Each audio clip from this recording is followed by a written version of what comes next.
Welcome to Muse and Tech podcast.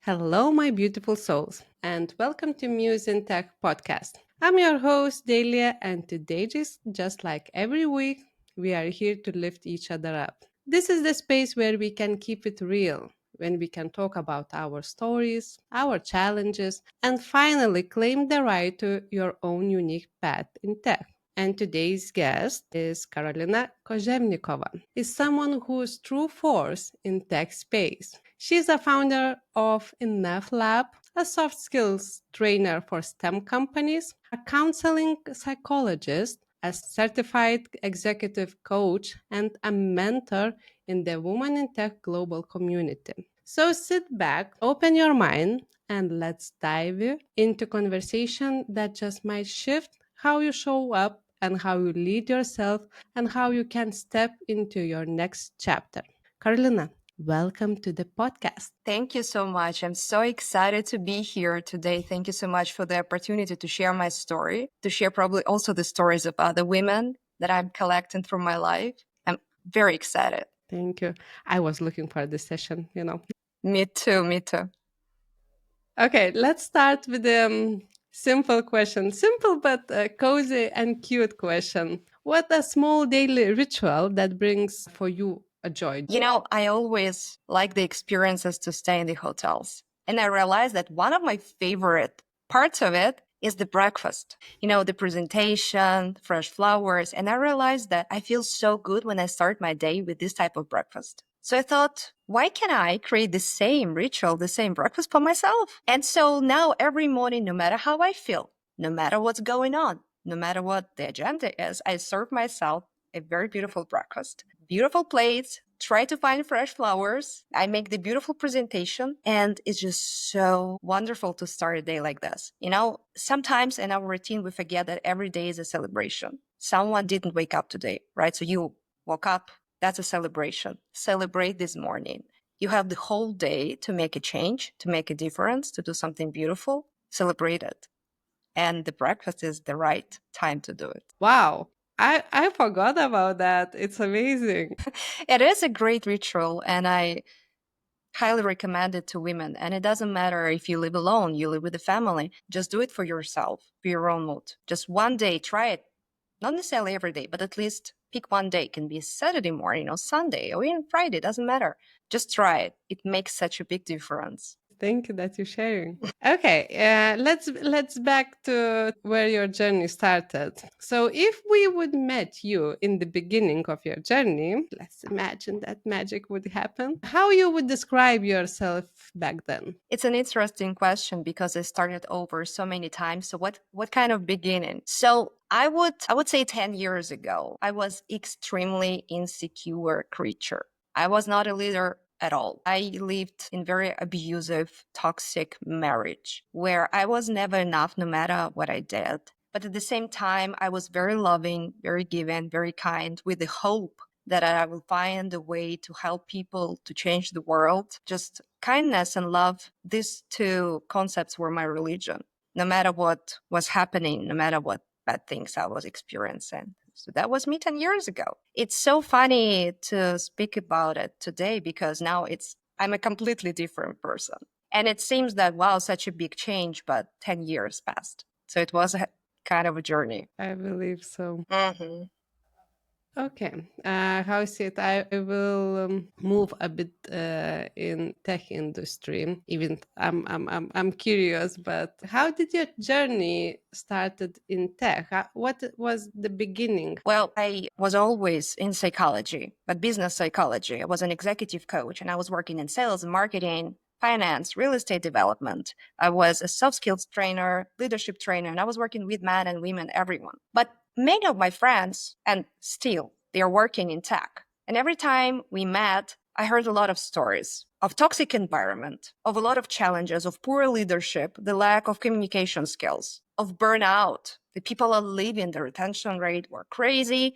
And I'm a problem solver. So I was listening to these stories and I just caught myself with the thought, wow, there are problems. So I started my research. I started to analyze the real challenges, the market And I found real challenges with real metrics, with the percentage of people who are leaving because of the poor leadership, because of the toxic environment, because of the lack of communication skills. I found out the metrics, how it actually affected businesses, tech businesses. And I said, okay, I'm a problem solver. I need to create a solution. So that's how I came up with well-being programs for tech. And that's Okay. how I found a lot of networking type of organizations.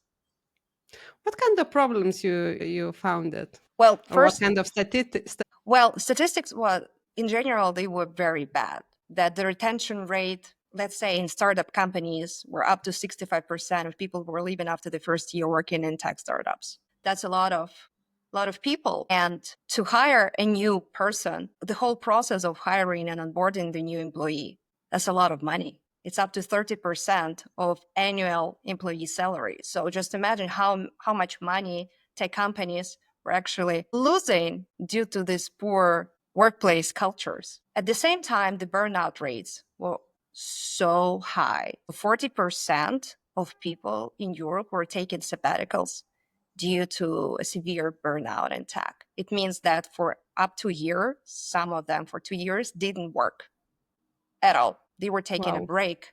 So imagine you have a project and there are people that are involved in the project, important employees, and they are leaving because you create a culture where they're just burn out and you are losing the greatest talents. So those were the basic issues for the Wow. businesses. Yeah.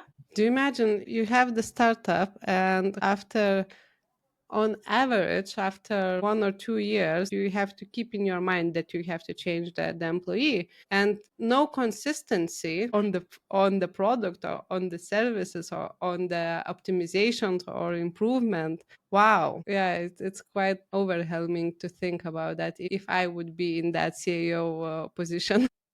I mean, the environment in startups in general is very difficult. It's challenging because they need to survive. We know the statistics, how many startups are crashing in the first year. They need to survive, they need to raise money. So the goal is not about trying to take care of people. The goal is to survive. And in this case, well being is the last thing they are thinking about. But in the end of the days, that's a problem, then hit them really hard because of the retention.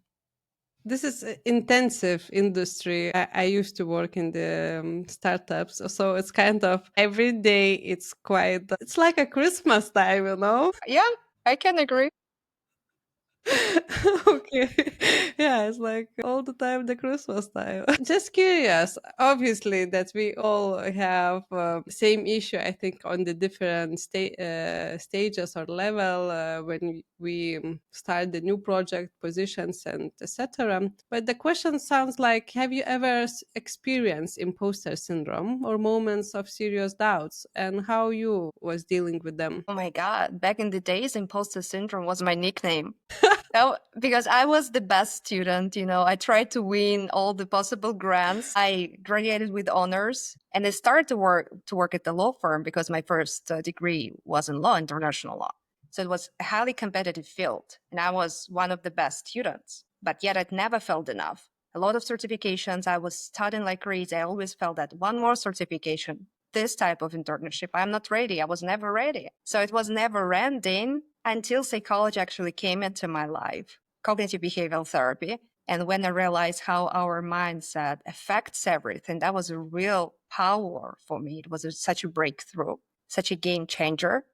It helped a lot. Okay. What is the biggest realization was in that time according these topics? That most of my thoughts were not real, that your brain is lying to you constantly and you do believe those lies. And those thoughts create certain emotions and you behave in the most inefficient way. And you procrastinate and you run away from opportunities because you are dealing with unrealistic, hurtful thoughts and you are letting your brain to do it over and over again for years. And thanks God I stopped when I was quite young. So I was just, 27. Some people wake up when they are in their, I don't know, 50s, 60s. But still, it's never too late to start over, no matter how old are you. It's better to wake up than keep sleeping. Oh my God, I just thinking about just recently, maybe a few days ago or in a week. It just I catch myself how my brains create the world or create the situations or excuses in so delicate way that I didn't recognize. Absolutely. Oh, In the worst moment, it can pop yeah. up. Yeah, so this is the recent my experience when I thought about myself in different way. We all have it. The only difference is, do you know what to do with it? And the other thing is, are you ready to do something about it? Because most of the people, they like to complain, but just a few people are making real actions to change something. And those are the winners because they're brave and courageous to step out of their routine and accept the fact that you need to take responsibility for your own life in order to change something, and you have to do stuff, not someone else has to. So it's a challenge. Yeah. And how is it? Parents will not come and will not change anything for you. Absolutely. Not anymore. Even a simple thing, but sometimes it's heavy to understand that because we all s- uh, thinking that somebody would came up with the right answer or probably right situation solution. It's like no, no, no, no, no, stop, stop, stop, stop. Unfortunately, I know we passed the question about the imposter syndrome and self doubts, but if when you had the difficult chapters of your life, how you went through that? Do you have any how say support system that helped? Well, in 2019, I experienced a very difficult divorce. I had a big career gap. I wasn't working. I had a little child. My daughter was just 2 years old, and my ex husband told me that he wanted to leave. So we're getting divorced. So it was a shock. I never thought I would get divorced, even if I was in a abusive relationships, because I'm Jewish and for us family matters, and we will try our best to save the family. Family comes first, always for Jews. And when it happened, the whole world collapsed. So first thing that motivated me, the first aspect, was my daughter.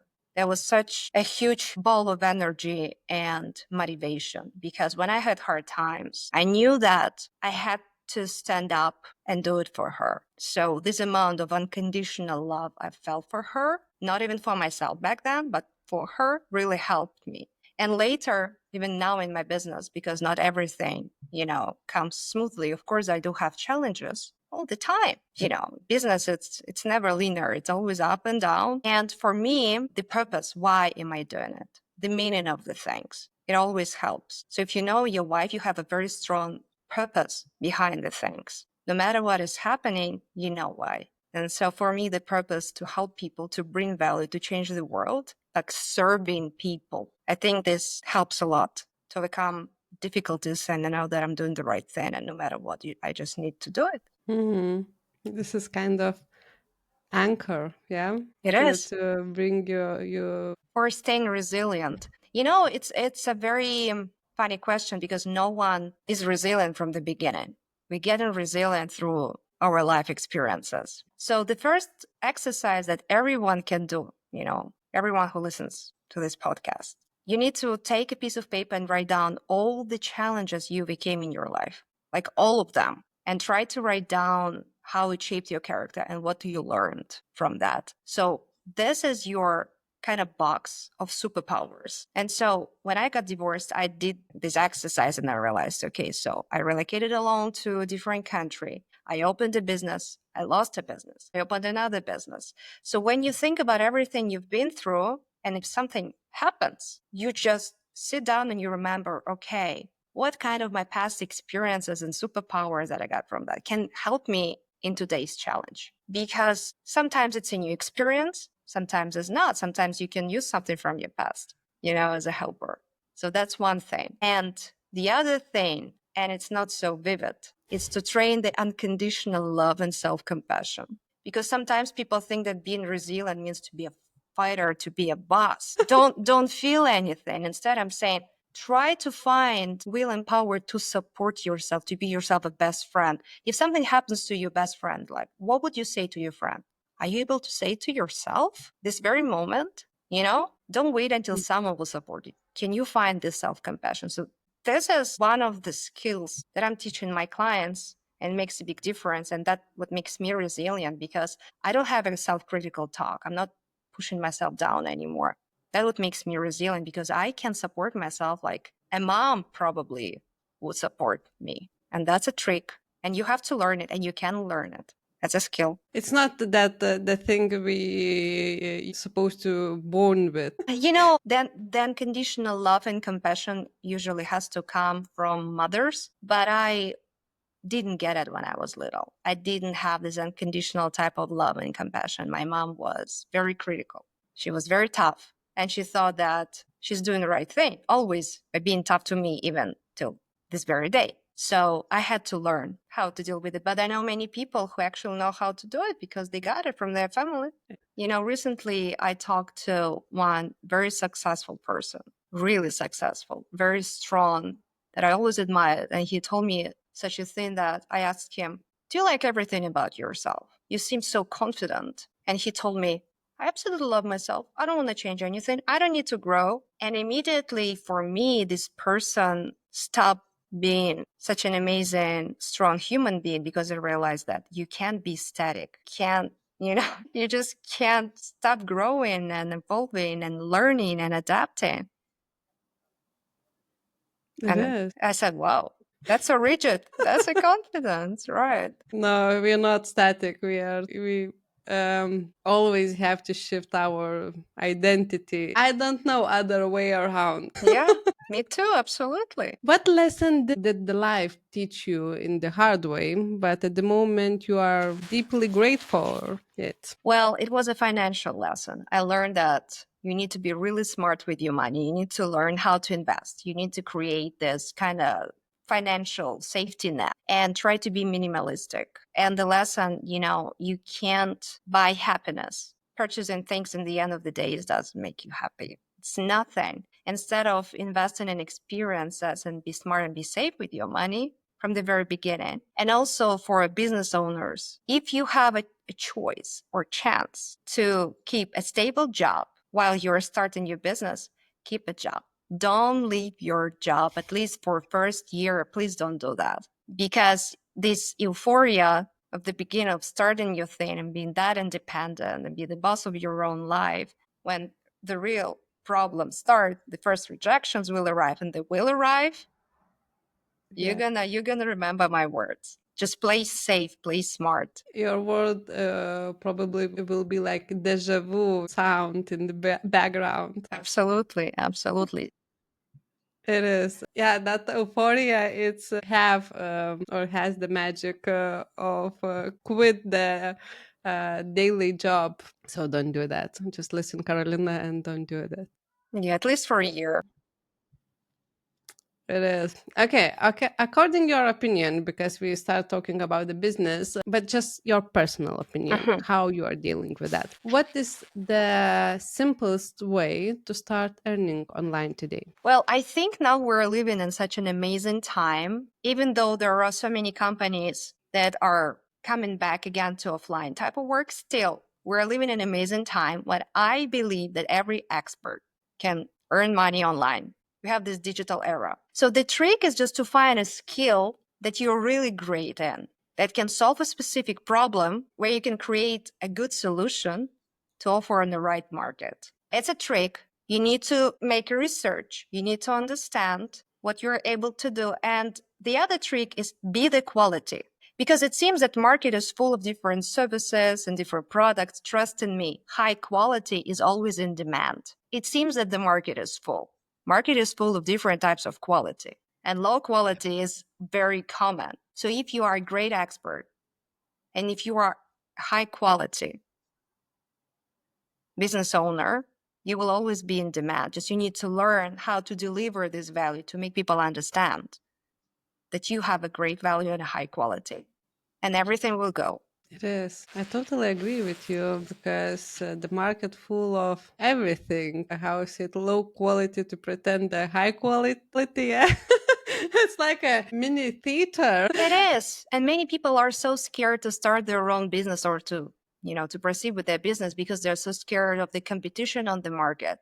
The competition is not so high. You think about the quality and the results that other businesses deliver for real to other people. It takes time to create kind of the pool of customers and reviews, testimonials, collect all of this, build a brand, but it's worth it because if you are delivering a very high quality, trust in me, there won't be so many competitors in that. And the thing is that I love this era. I just born in the right time. It's like you can outsource. You can find the high level experts as well online to participate in your project, help you with the landing pages, help you with the ads, with everything. You can house it. You can create your team who's working on your project. You don't need to do everything by yourself because how usually we imagine in the beginning that we are the hero ones and we can do everything by ourselves. And then when we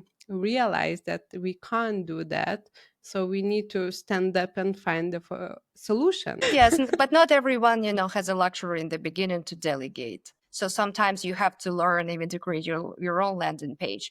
And I also want to add that for the business owners, don't think that you need to start with the perfection because so many business owners, they say, no, as soon as I get my website done in the most beautiful, efficient way, I will start working. No, don't wait until you gonna achieve the level of perfection. You will figure it out later. Just start. Otherwise, it will take forever. About the website, and because I have a bit experience with this part. So actually, usually how people think, or when I used to optimize the websites, giving the recommendations, and everyone is blaming the website. Everyone is blaming, but somehow the ugliest websites, the sales, it's more than average probably in that industry, e-commerce store. So it's kind of it's not about website. It doesn't matter. You later on you can optimize.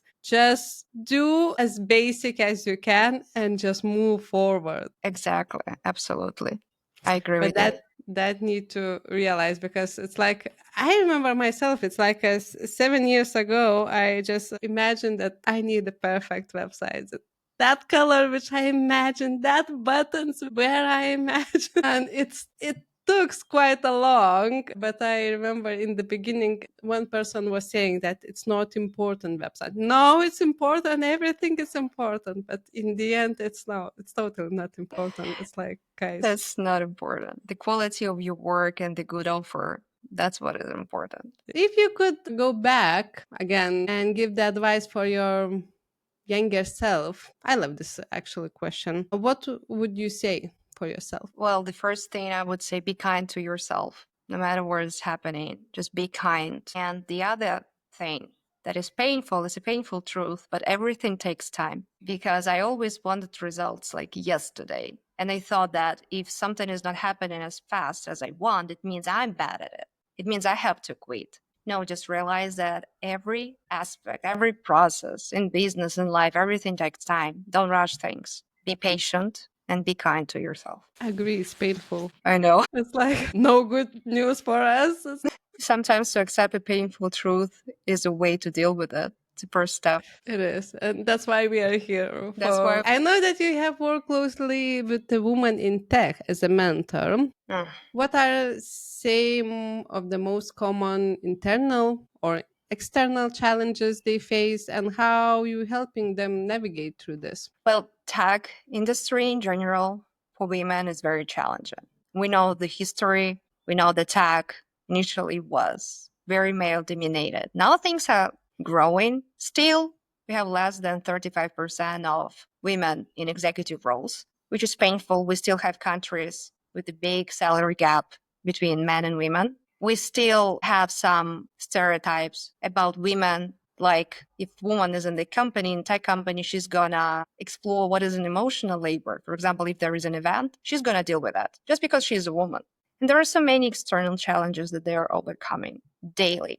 At the same time, there are a lot of internal challenges: imposter syndrome, in general, confidence, self-advocacy, self-presentation, like leadership skills, ability to speak up. Those are the main challenges that I explore in my mentorship experience. And for that, I realized that no one actually taught girls from when they're very little to be leaders. It's always, no, please don't play hard. You're gonna, ruin your dress, or don't take risks. Don't run too fast. Don't do anything bad. So we grow up being good girls, be kind to others, listen to others. But no one is teaching us to be risk takers, to speak up, to be a little bit tough, to make big decisions, right? To be difficult, to be sometimes uncomfortable. So I realized that everything that guys have automatically just because they're born, we don't have. And I realized that we need this experience. So I created this 7 weeks leadership program for women. It's an amazing training experience. We're step by step going through every skill that no one ever taught us, not in a family, not at university, not at a job, but this is so relevant and so desired by companies to have. So we just have to have it if you want to succeed and achieve a lot. So that's how I'm helping. It's amazing, and I can find myself in the certain period of my life that yes, this is a kind of with that mindset we grow up, and I believe that your program will change everything. I hope so too. And women who are coming to me, they're so brave, and I see desire in them to make a change, to change themselves, to know that they bring different value to companies and also in their own lives. Because if you start to speak up and be assertive in your work, of course, your life is also changing automatically because you're changing your mindset, your emotional intellect, your behavioral patterns. So everything around you just starts to change tremendously. And I believe when the ladies will start be more confident, more, as you mentioned, uncomfortable in the certain situation, because we, as I think in our DNA, it's kind of something, someone installed the be nice, be kind. Exactly. Exactly. Be a good girl. Try Yeah. to be comfortable. Don't make a mess. Yeah. Yeah. And our potential is different. Our potential is different. It's just live your full potential. Don't be scared to open it. Yeah. Okay, let's go to a bit easier part. How people can find you, how can connect with you, how it can read about this program. Be very happy to connect with everyone on LinkedIn. I share a lot of useful content, a lot of tips that every woman will find valuable. And I do believe if you have data, you can use it. And also my website, which is also easy, but I'm very happy to connect with everyone on LinkedIn. And I always have, this discovery calls absolutely for free with women because I need to hear the stories, the real challenges of women to understand what's going on the market in different countries because every country has their own problems. Netherlands will be very different from Slovakia or Slovenia. Or, for example, California will be very different from, let's say, Alabama or Texas in terms of the market and what's going on. So I need those talks to understand what women are going through, to make my own product better, but also the research has to be relevant. And to help for everyone. Absolutely. Absolutely. Because culture matters, location matters, and you have to adapt to every unique situation. Okay, which three books change your mindset the most and why? That was, by the way, a very tricky question because to pick just 3 books, I love to read so much. And just to pick the 3 of them, it took me some time to think about it. I can tell you. But I would say the first book is Robin Norwood, Women Who Love Too Much. I think that if a woman was in toxic relationships or she experienced toxicity in her family when she was growing up, or she is at the moment in relationship where she's not happy or she thinks that something is not going right, she has to read this book. Because for me, when I opened this book, I realized, oh my God, I live with a narcissist. I'm in codependent relationships and I need to run. And the second book, of course, is Aaron Beck, Cognitive Behavioral Therapy. For me, when I realized